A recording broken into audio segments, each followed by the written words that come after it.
おはようございます。ここは小倉駅です。今日は徳島までのフェリーに乗船します。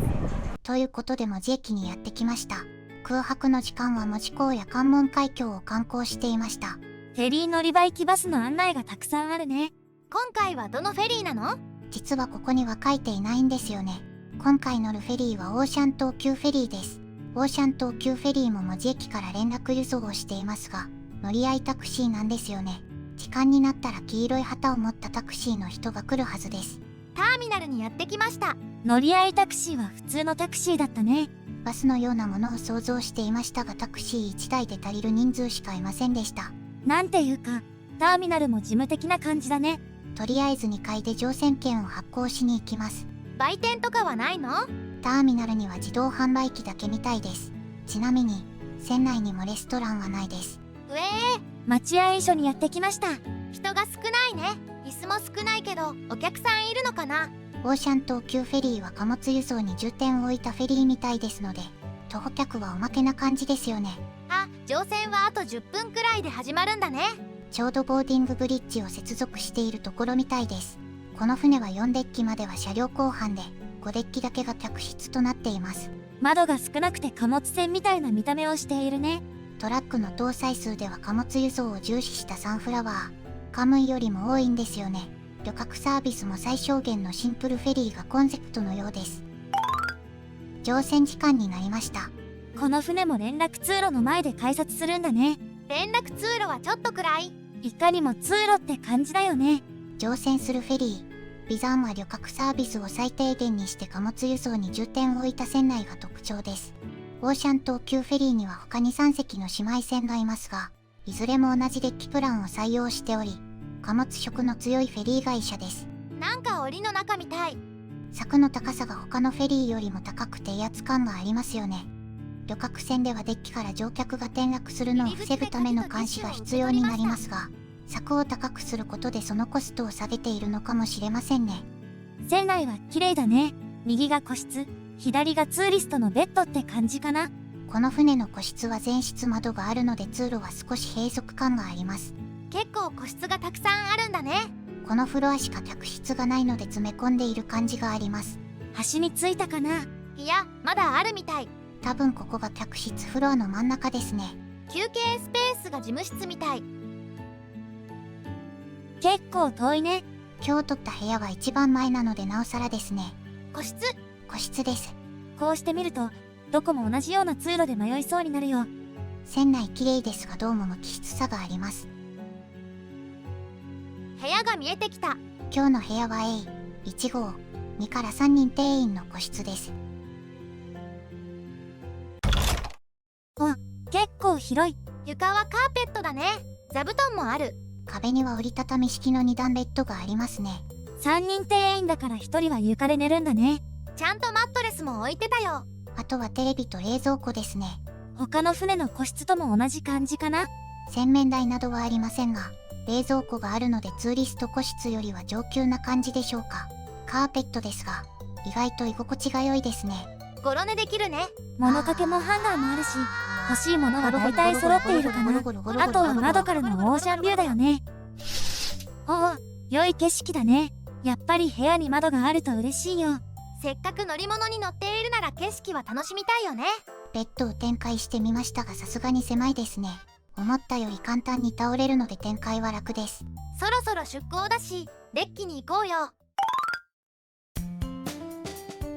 手すりなどは旅客船なのですが、どうしても無機質さが残った船内ですね。この辺りはマンションの最上階前の階段みたいな雰囲気です。なんか探検しているみたいでワクワクする。ドア前のこのスペースって何かに使うんでしょうか。オープンデッキの柵がかなり高いね。すぐ下にスロープがあるよ。この船は真ん中に出入り口があるんですよね。阪急フェリーが出港するみたいです。この船もこれから出港だし、この時間は出港が重なるんだね。時間的に夕方便の出港ラッシュですね。新門司港は夕方から夜にかけてたくさんのフェリーが出港します。こうして見ると、毎日6隻のフェリーが出発するんだね。一つの港から出港するフェリーの数だと苫小牧西港に次いで多いんじゃないかと思います。苫小牧西港はサンフラワーが2便、太平洋フェリーが1便、シルバーフェリーが4便の計7便です。運航便数だけだと短距離フェリーでもっと多い港もありますが、長距離フェリーという分類では新門司港の発着席数はかなり多いですね。発着するフェリー会社の数はおそらく全国一です。ただ、各社のバースがかなり離れているのでこれを一つの港と見ていいかは難しいです。阪急フェリーとオーシャン東急フェリーの乗り場は近いけど、名門太陽フェリーと東京九州フェリーは少し遠いんだよね。旅客だけならターミナルを近くしても問題ないかと思いますが、どうしても貨物の荷役があるので、あまり密集するのも作業に影響があるんでしょうね。少しずつ前に進み始めたみたいだね。あの船はヤマトって言うんだね。時間的に神戸に向かう船みたい。瀬戸内海を走る船ですね。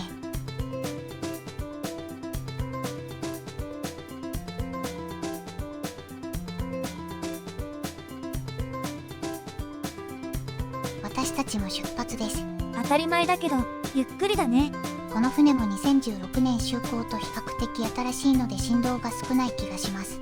ターミナルは車が少なくてすっきりしているね。車を船に積み込んで一仕事終えたような雰囲気があります。他のフェリーだと運んできた自動車がいたりするけど、このフェリーだとそういう車が少ないんだね。このフェリーは早朝到着なので、降ろした車も昼のうちに出発してしまうんでしょうね。オーシャン東急フェリーの新門司港到着時間は朝の5時過ぎです。隣のバースに着く阪急フェリーも7時台の到着なので、この岸壁の荷役時間は比較的余裕がある感じですね。そう聞くと東京九州フェリーのダイヤのギリギリ具合が際立つね。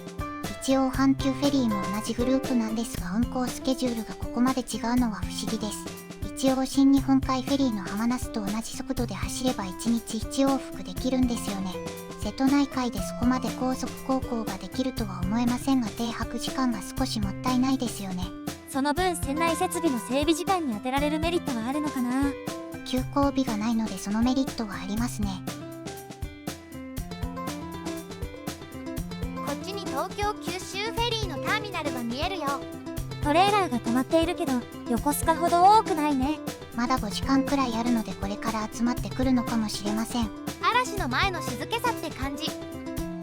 夕日が山に沈んでいくね。日の入りは直接は見れないですね。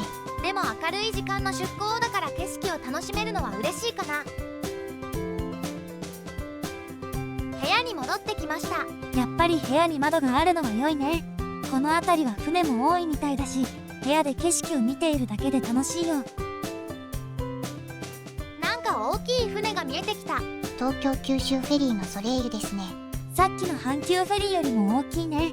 来るときは姉妹船の浜湯に乗船しましたが、こうして海の上から眺めても大きいですね。クソデカファンネルは同じみたい。そういえば、この船にも3隻姉妹船がいるけど、すれ違いは見れないのかな。この船の姉妹船は夜中に行き違うので見れないんですよね。時間が分かれば見えるかもしれませんが、この船は光も少ないのではっきり分かるか微妙です。せっかくだし少し船内散策しない？確か自動販売機がたくさんあるんだよね。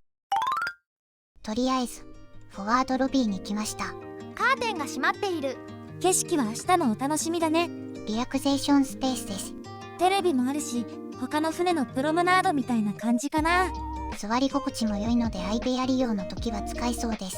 奥の部屋は何だろう。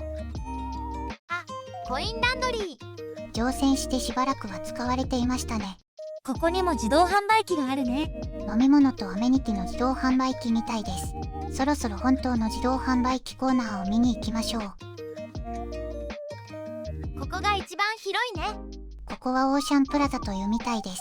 壁一面自動販売機なんだね。電子レンジもたくさん。レストランはありませんが、24時間使えるので時間に縛られないのはとても便利です。寝坊してもご飯が食べられる。給茶機が無料で使えるのはちょっと嬉しいかも。自動販売機の中はいろいろ揃っていますね。チャーハン、カレー、パスタ、うどん、唐揚げ、ポテトもある。焼きホルモン、たこ焼き、スケロク寿司なんてのもありますね。カップ麺は他のフェリーより少し安いね。お菓子におつまみ、アイスもあるね。食べ放題ではありませんが、これだけ選べると楽しいです。飲食スペースもたくさんあるから使いやすいね。部屋でも食べられるけど、海を眺めながらぼーっとするのも良さそう。サービスが最低限って聞いていたから少し心配だったけど、これなら十分快適に過ごせそうだね。これがいいとまでは言いませんが、これでいいを満たしてくれる設備です。ないと思っていたけど売店もあるんだ。数は少ないけどオリジナルグッズも置いているから船のお土産もバッチリだね。小さいですがゲームコーナーもあるみたいです。ここはスロットとクレーンゲームだね。うさぎちゃん、猫がいる。阪急フェリーのマスコット、船子ですね。新門司港で積み込まれたのかもしれません。会社的に大丈夫なのかな。一応主要株主なのでつながりがあるのかもしれません。あ、記念撮影スペースだよ。制服はないですよ。残念。船名が眉山なので徳島に関連した装飾などが多いですね。船体も藍色の塗装がされており、徳島の藍染めを表現しているようです。4隻で四国を表現しているんだね。眉山、四万十、道後、栗林の4つだね。基本的に客室の設定などは共通みたいですが、オーシャンプラザの装飾などは各地の名産品を展示するなどしているみたいです。そういえば徳島県の形のプレートが飾られていたね。あまり飾り気はありませんが、大事なところは外さないという気概を感じます。シンプルフェリーだけあって、サービス面はよく考えられているのがわかりますね。だいたい回ったし、そろそろ部屋に戻らない？お風呂入ってこようかな。お風呂の近くに自動販売機があるのは便利ですね。他の船よりちょっと安い。早く休もうよ。おはようございます。まだ日の出前みたいです。外に行ってみる。運よく目が覚めたので日の出は見たいですね。デッキは閉鎖されているみたいです。残念。夜間も開放しているフェリーもありますが、安全という点ではこの方が良いんでしょうね。オーシャンプラザには航行状況の表示があります。今は高知県の沖合なんだね。もう少しで室戸岬を越えるんだ。この航路だと日の出は現前方に見えそうですね。お、明るくなってる。もう少しで日の出かな。そういえば2人が部屋にいないけどどこか行ったのかな。お腹空いたし朝ごはんでも食べに行こうかな。日が昇ってきましたね。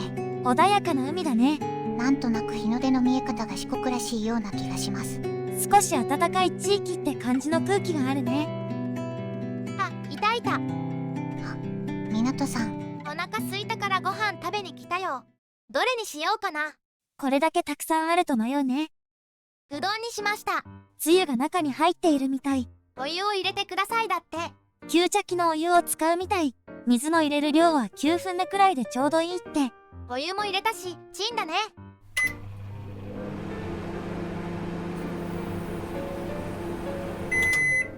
できました。いただきます。見た目は普通のうどんだね。美味しい。冷凍のうどんって感じだけど出汁も出ていて美味しいよ。ちゃんと温まってる。ちょっと硬いところがあるけど温かいよ。それ凍ってるんじゃ。これはこれで美味しいよ。温め直そうよ。まだ朝が早いからか人が全然いませんね。出港時に3人デッキに来ていたので日の出も見に来ると思ったのですが、ここに来るまで誰の姿も見えませんでした。どちらかというと運転手っぽい人が多かったからゆっくり休んでいるんじゃないかな。こういうところも貨物船の雰囲気を強めてくれますね。ここに徳島の特産品があるよ。サップ府系な空間なのでこういった展示は花がありますね。他のフェリーも四国の各県をイメージしているのでまた乗ってみたくなります。この船はエントランスロビーがないからここがロビーみたいな感じだよね。エントランスは船の顔ともされ内装としては力を入れるようですが、この船はここがそういった場所なんでしょうね。部屋に戻ってきました。ハンガーがあると何かと便利ですね。設備は簡素ですが、こういった細かい部分に気が回っている印象です。そういえばフォワードロビーってどうなったんだろう。昨日は夜だからカーテンが閉まっていたよね。ちょっと見てみようよ。ということでやってきました。カーテンが開いている。景色はあまり見えない。窓が少し下の方にある印象です。近づくとまあまあ景色も見える感じですね。ここでゴロゴロすると気持ちよさそうですが、パブリックスペースなのでやめておきます。クッションはあるから少し横になるくらいは大丈夫そうだよね。カーペットだったら危なかったです。空を眺めるには良いけど海はあまり見えないね。こうして椅子に座って窓を見ていると、病院のロビーにいるような気持ちになるよ。海が見えないと船って感じがしないね。全面展望は他の船でも人が少ないですが、ここも人の気配が全くありませんね。静かで眠くなってきた。少し外の空気を吸いに来ました。さっきは閉鎖していたけどもう開いているね。消灯時間のみ閉鎖にしているようですね。意外と風もなくて穏やかだね。海側を見ているので陸地が見えませんが、あと1時間と少しで徳島到着なんですよね。もう室戸岬は越えたし、意外と徳島って近いんだね。なんか連絡船みたい。手すりの装飾などがないので武骨な感じですよね。おうおう。デッキはヘリポートもあるので見晴らしがとてもいいですね。マストもよく見えています。この甲板の上に構造物が少ないからか、のっぺりした印象があります。今日は天気も良いし、開放感があるね。海が綺麗。青い海が広がっていてオーシャン。こうしてキラキラする海を見るとオーシャンが似合いますね。このフェリーはどこを見ても貨物船という雰囲気がありますね。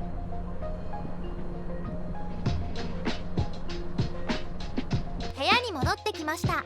船は徳島県の伊島を通過しているところです。この島を越えると阿南市の沖合を航行し、目的地の徳島港に到着します。徳島港までは直線距離で約30キロ。あと1時間ほどで下船の見込みです。午前の到着だけど、朝ごはんを食べてから下船できるくらいで都合の良い時間だよね。徳島港への到着は上下便ともに日中なので、途中下船にちょうど良いダイヤなんですよね。東京都心文字の到着は早朝なので、徒歩乗船だと少し不便かもしれません。ところで、オーシャン東急フェリーの運賃ってちょっと高いんですよね。東京から九州を目指す場合、鉄道、バス、フェリー、飛行機の4つが移動手段となります。